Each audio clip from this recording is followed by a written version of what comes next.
Corona काल के बाद रायपुर नगर निगम का बजट फिर से पेश होने जा रहा है। सभापति प्रमोद दुबे ने बताया कि इस बार का बजट आम जनता के लिए विशेष रहेगा। इस बार 1 घंटे पूर्व में प्रश्नकाल होगा, जिसके बाद बजट पेश किया जाएगा। प्रमोद दुबे ने कहा, विगत 2 सालों के बाद नगर निगम बजट पेश किया जा रहा है। राजधानी रायपुर महानगर की ओर अग्रसर हो रहा है। प्रमोद दुबे ने नगर निगम रायपुर का बहुप्रतीक्षित बजट 15 मार्च को जनता के लिए प्रस्तुत किया जाएगा। नगर निगम के सभापति प्रमोद दुबे ने आज पत्रकार वार्ता में बताया कि महापौर एजाज ढेबर वर्ष 2022-23 का बजट प्रस्तुत कर बजट अभिभाषण पढ़ेंगे। प्रमोद दुबे ने सदस्यों से आग्रह किया कि वे प्रश्नकाल के उपरांत पारित बजट पर चर्चा में भाग ले तथा रायपुर शहर के विकास हेतु अपने सुझाव देवे। आप सभी सम्मानीय पत्रकार बंधुओं को मैं यथावत अभिनंदन करता हूं। नगर निगम के बहुप्रतीक्षित बजट 15 तारीख को आम आदमियों के समक्ष पार्षदों के माध्यम से प्रस्तुत किए जाएंगे। पूर्व में 2 बजट में चर्चा नहीं हो पाई थी और दोनों बजट जो थे वो कोविड काल के कारण नगर निगम के सम्मानीय सदस्यों के समक्ष प्रस्तुत नहीं किए जा सका। सुझाव तो जरूर मंगाए गए, अप्रत्यक्ष रूप से सुझाव थे, उनको समाहित करके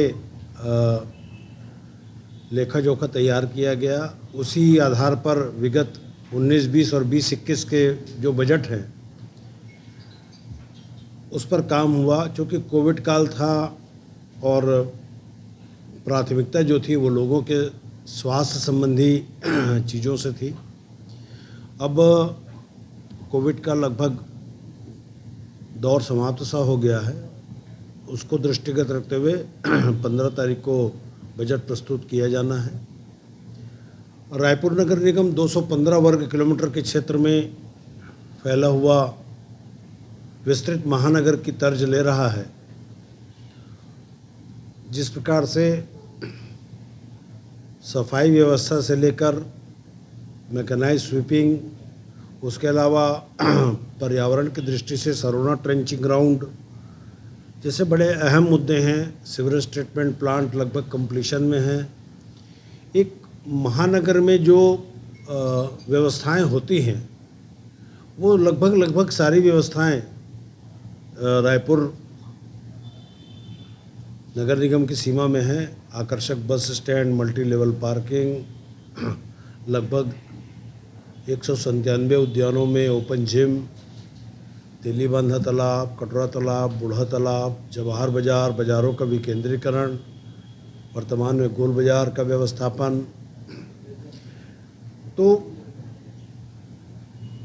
पुराने रायपुर के अस्तित्व को बचाते हुए और नए रायपुर के रूप में डेवलप करने की दिशा में ये बजट होगा। सभी सदस्यों को 14 तारीख को सभी दल के सम्मानित सदस्यों को आमंत्रित किया गया है। हमें ऐसा लगता है कि स्वच्छता में अच्छी रैंकिंग आने के बाद और भी जो सुझाव हमारे सदस्य, हमारी जनता, हमारे सम्मानीय पत्रकार बंधु और अलग अलग विधा के जो लोग हैं, इस बजट में उनके भी सुझाव खुलकर हम आमंत्रित करते हैं। अच्छे सुझावों का समावेश किया जाएगा। मुझे याद है कि जब 2017 में हम अपने अभियान की शुरुआत हम किए थे सॉलिड वेस्ट मैनेजमेंट का, तो हमारे जो पत्रकार बंधु थे उन्हीं में से 4-6 लोगों ने इस प्रकार का सुझाव दिया था कि लोगों को घर से निकालने के लिए कोई आकर्षक गाना बनवाइए। तो मुझे खुशी इस बात की है और आप सबको धन्यवाद भी देना चाहते हैं कि एक पूरे सॉलिड वेस्ट का एक अच्छा मैनेजमेंट गिने चुने शहरों में होता है, उसमें रायपुर शहर की प्रमुख भूमिका है। तो ऐसे बहुत सारे अन्य और भी सुझाव हो सकते हैं जो आपके माध्यम से भी उसको समाहित किया जा सकता है। देखिए, नगर निगम का मुख्य कार्य सड़क, नाली, बिजली, पानी, इसके अलावा अच्छे उद्यान बनना, तालाबों का सौंदर्यीकरण होना और बहुत सारे ऐसे काम होते हैं दैनंदिनी में नगर निगम के। हाँ, कोविड में ज़रूर बहुत सारी ऐसी चीज़ें थी जिसको हम नहीं कर पाए, या महापौर जी की जो इच्छा रही होगी, क्योंकि प्राथमिकता लोगों की जान बचानी थी।